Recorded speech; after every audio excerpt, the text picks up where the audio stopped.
Good morning, gentlemen. This is the Crisis to Courage Daily Prayer for Men. Welcome. It is March the 24th, 2021.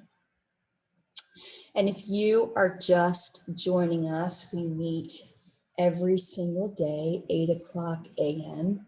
Pacific Standard Time to bolster you and to encourage you and to give you a word for the day. And we have been looking at the life and the character of Job. And our theme is I will, using your masculinity God's way.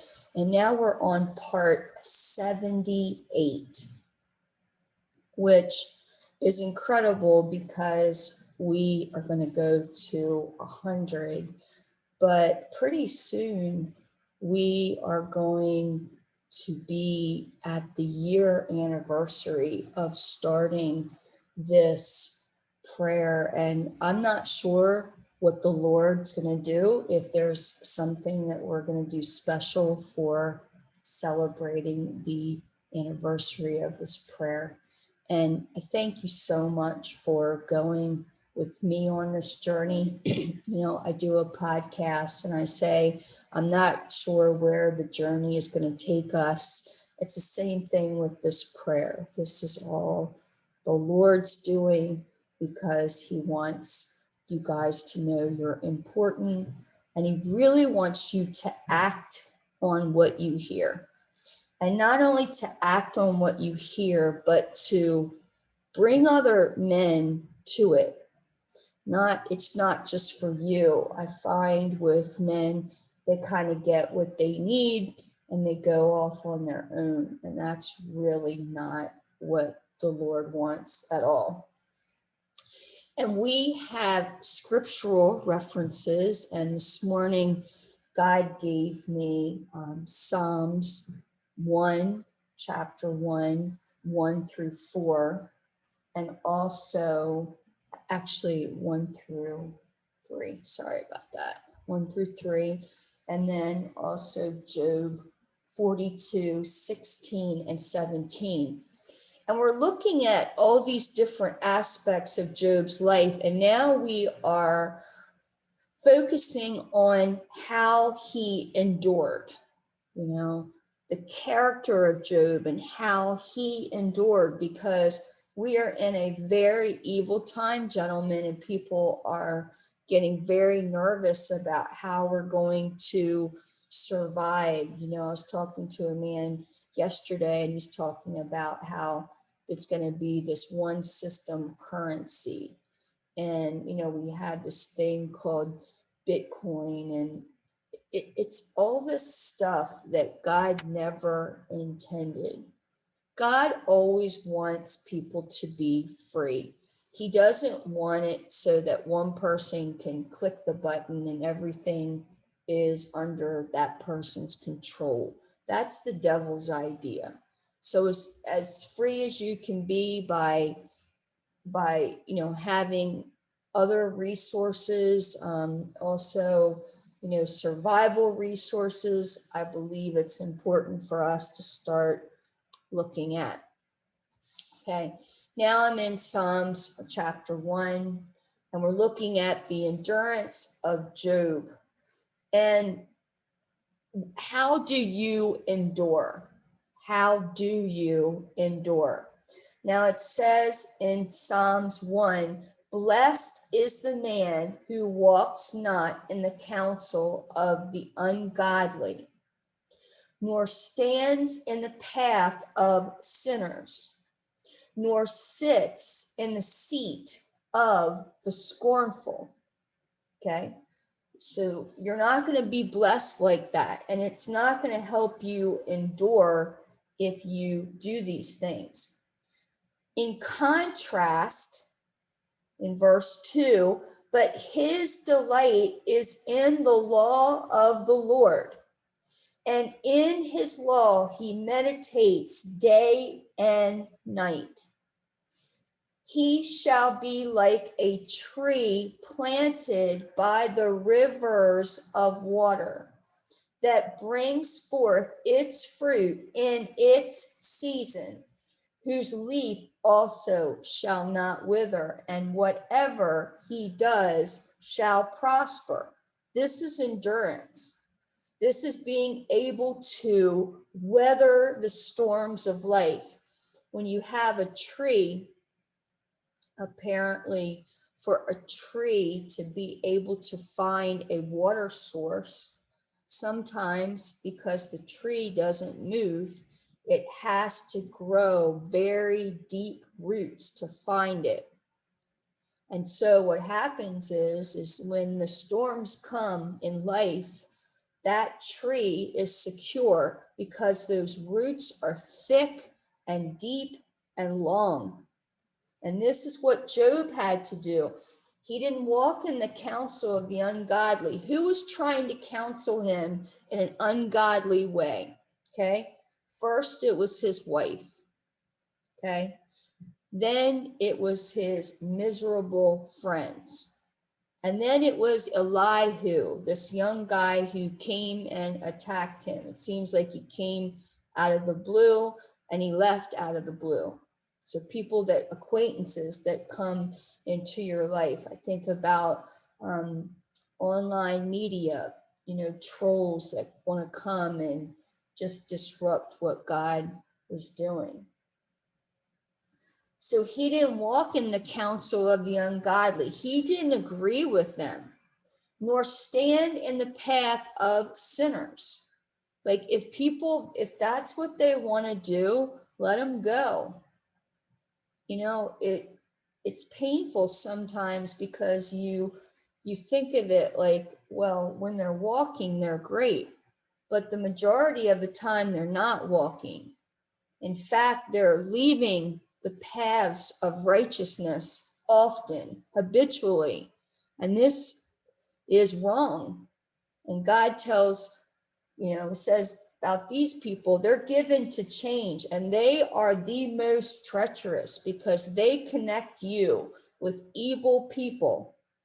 And this whole system of wealth being in the wrong hands is because of this wicked system of these people that are given to change. These are believers, and they seduce you into following them when they're walking, but then they very quickly can change, and they introduce you to these evil people that are hardcore evil people that you never thought that you would be associated with, and you would never associate with them. So don't stand in the path of sinners. Don't sit in the seat of the scornful. If someone is scorning you, there's a difference between constructive criticism and scorning your character, and you can feel it. Even non-believers can feel it. When you say something, possibly this could need this or need this, that's different. But it's like a scorner scorns your character. They say something about who you are. That's different, completely different. We are not supposed to sit in the seat of the scornful gentleman. But his delight is in the law of the Lord, and in his law he meditates day and night. That's where you need to be, day and night, crying out to the Lord, bothering the Lord, saying, Lord, I know you're there. I know what you want. I know what you say. Do what you said you would do, and keep on saying it until the promise comes to pass. So he's going to be like a tree planted by the rivers of water that brings forth its fruit in its season, whose leaf also shall not wither, and whatever he does shall prosper. That's a promise. That is how Job endured. Through all the attacks, he refused to walk or agree or be in the counsel of the ungodly. He stood against it. And Jesus Christ knew the difference between people and spirits. And sometimes we think we're being nice to people and we're really covering up for spirits. And Jesus Christ either, observed them, he stood against them, or he cast them out.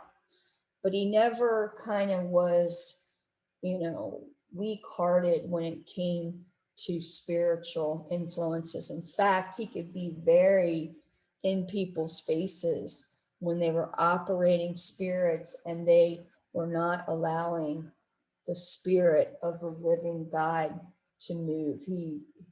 This idea that Jesus Christ was always nice to everybody and he got along, and no, he always did the Father's will. And sometimes that's flipping tables. Other times it's telling people they're vipers. I mean, viper was not a nice term to tell people that. Or he called the Pharisees whitewashed people, like on the outside you're this, but on the inside, you're this. So, it's not a cookie cutter. It's not a cookie cutter thing. Now we're looking at Job 42, 16 and 17. Job was able to endure. And I heard teaching a long time ago that the main reason for writing down Job, he was an incredible man. Just to think about that he existed and what he did with his resources before, during, and after the persecution is just so notable, and we all can learn.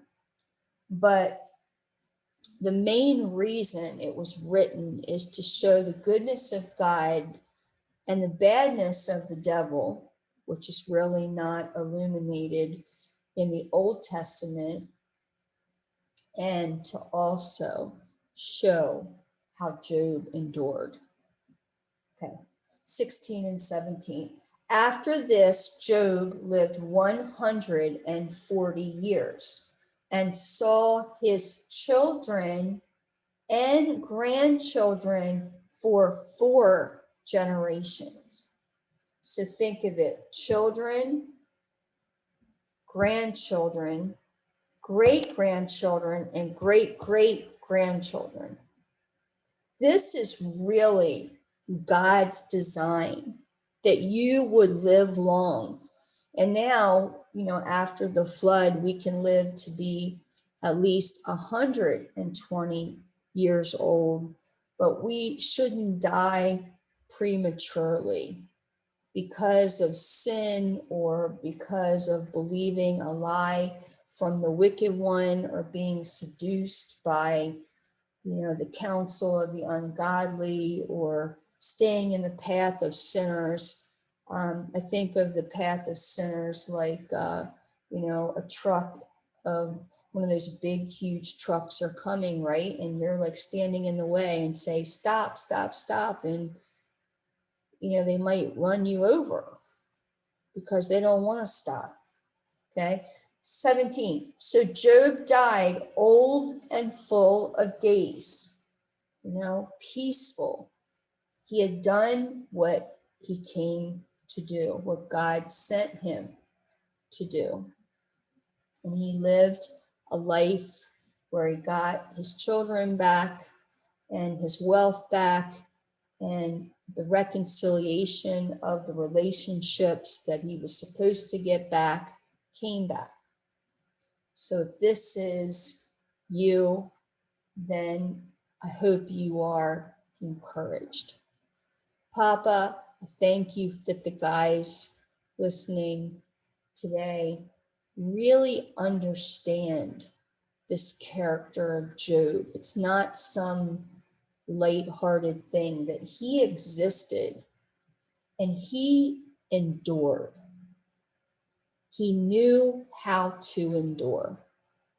Thank you that they too can use their masculinity your way by walking spiritually, which comes by making a decision to make your word theirs. Job could overcome evil because he knew his masculinity was directed by you. He refused to stay in the counsel of the ungodly. He was not in the path of sinners. He refused to accept the seat of the scornful.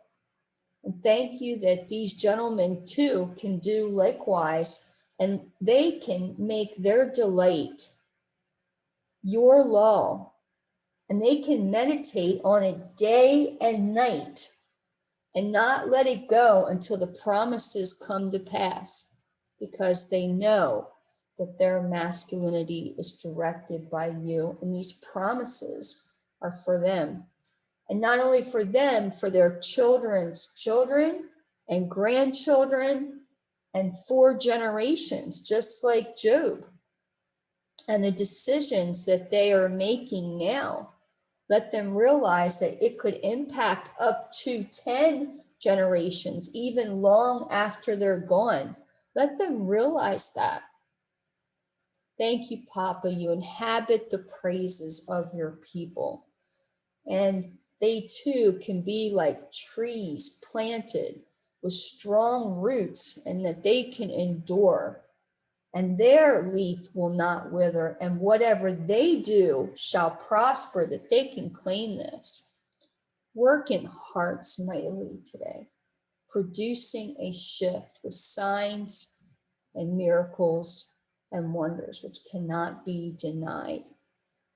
Help these men today, not another day, today, rise up and offer comfort to women and children, and help their communities that are desperate for answers navigate an evil revolution with a good one for such a time as this.